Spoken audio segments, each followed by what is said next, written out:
meditando na palavra de Deus, então eles não errariam.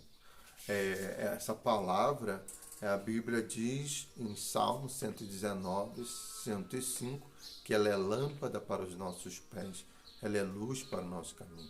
Salmo 119, 11, o salmista vai dizer que ele escondeu a palavra no coração para não pecar.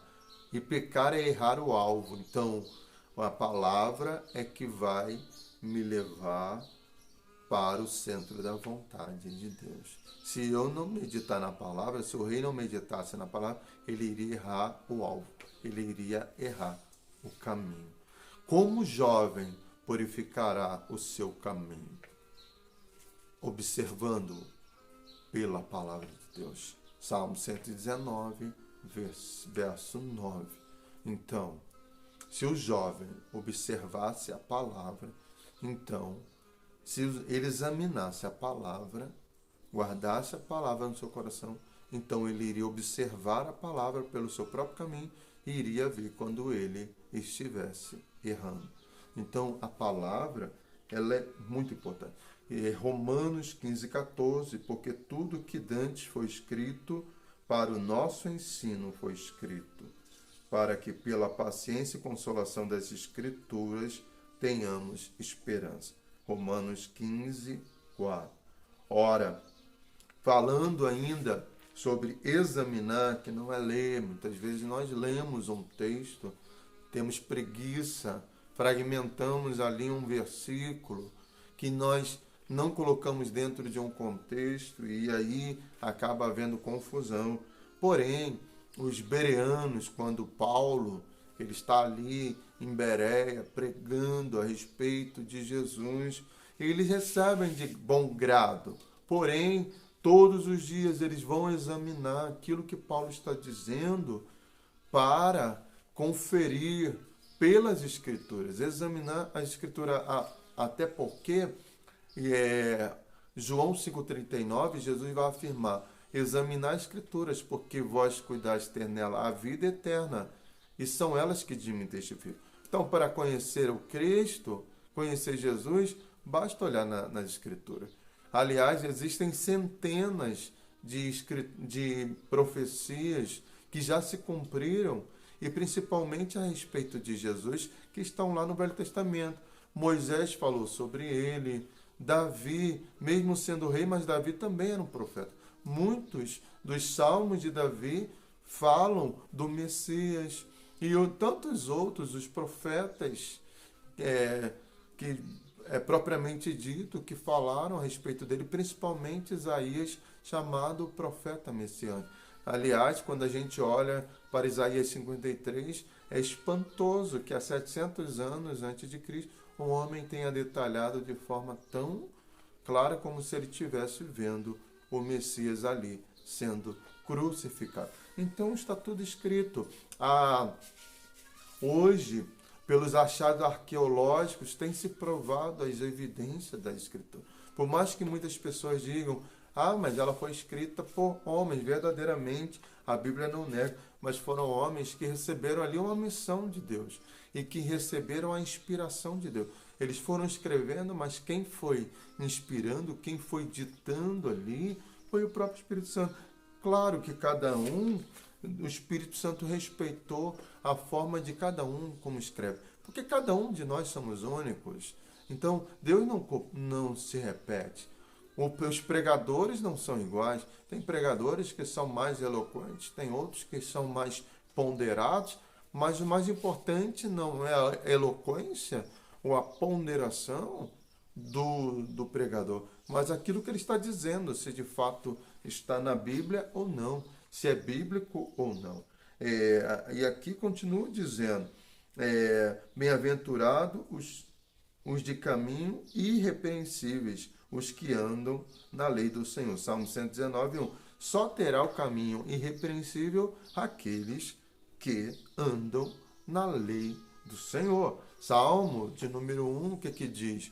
Bem-aventurado, feliz é o varão que não anda segundo o conselho dos ímpios, andar, são decisões, caminhos que nós tomamos. As escolhas não podem ser como no caminho dos pecadores, nem se deter no caminho dos pecadores. Então, bem-aventurado o varão que não segue o caminho dos ímpios, porque os ímpios, eles são como palha, diz o salmista aqui no Salmo de número 1.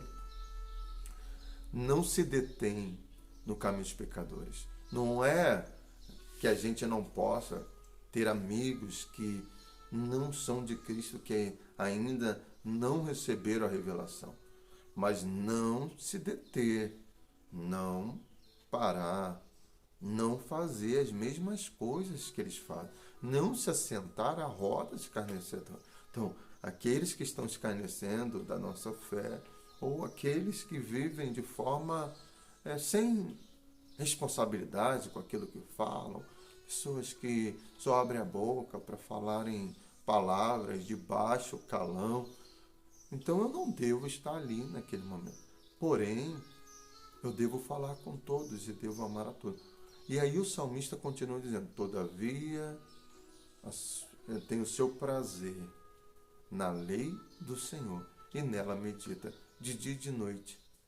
Esse será como uma árvore plantada junto ao ribeiro de água. Se a gente for ler o Salmo 119, que é o mais longo da Bíblia, ali, esse é um salmo que ele fala de instrução. Nesse salmo a gente vê muito palavras como preceitos, como doutrina, como lei.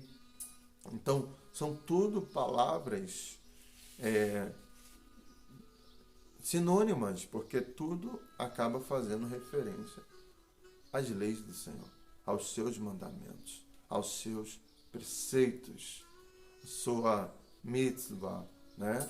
Que é o mandamento do Senhor, que ao longo do tempo, então, ali estabelecido ali no Sinai, mas que ao longo do tempo o povo de Deus foi recebendo a mensagem, ora por profecia, ou os livros que foram sendo escritos sobre a história do povo de Deus, mas tudo sob a supervisão do Espírito Santo, que os foi conduzindo a escrever para que hoje nós recebêssemos a palavra da vida. E aí, quando se estabelece, como que se estabeleceu a Bíblia? Então, também quero citar o que Paulo diz para Timóteo: pregues a palavra, instes a tempo e fora de tempo, redarguas, repreendas, exortes, com toda longanimidade e doutrina, com toda paciência e doutrina, porque virá tempo em que não suportarão a sã doutrina. 2 Timóteo 4, versículo 2 e 3. O cristianismo não é uma religião, mas nós vivemos de preceitos, sim, e de princípios. Aliás, lá em Atos, capítulo 2, versículo 42, diz que eles perseveravam na doutrina dos apóstolos. Se não há ensino, se não há doutrina, a gente não pode viver só de experiências místicas. Então, os sonhos são importantes, as visões fazem parte, mas tudo tem que ser colocado ali num canon, num balizamento, que as escrituras tem que estar à luz da escritura. Senão vira ali uma torre de Babel, vira uma sopa, e aí vem muitas heresias. Porque nenhum de nós temos autoridade de criar um outro mandamento, além daquele que já foi estabelecido. Em Gálatas, capítulo 1, versículo 8 ao 17, Paulo vai falar sobre isso. Inclusive, Paulo diz que nem ele, nem os apóstolos, a doutrina dos apóstolos não vinha dos apóstolos, não era da mente dele. Eles receberam do Senhor. O próprio Paulo na ceia diz: eu recebi do Senhor o que vos transmiti. Então, Paulo vai dizer assim, seja anátema, nem um anjo transfigurado. Então, a gente tem que ter até cuidado, porque igrejas que são muito místicas, que querem viver só da revelação do anjo, eles podem estar recebendo a revelação do próprio inimigo, porque o canon ele já foi fechado. E eu vou terminar falando sobre o canon.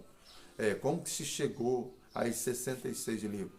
E por que tem diferença entre a igreja, a Bíblia protestante e a Bíblia católica? Então, nem o anjo de luz, porque o diabo ele se transfigura.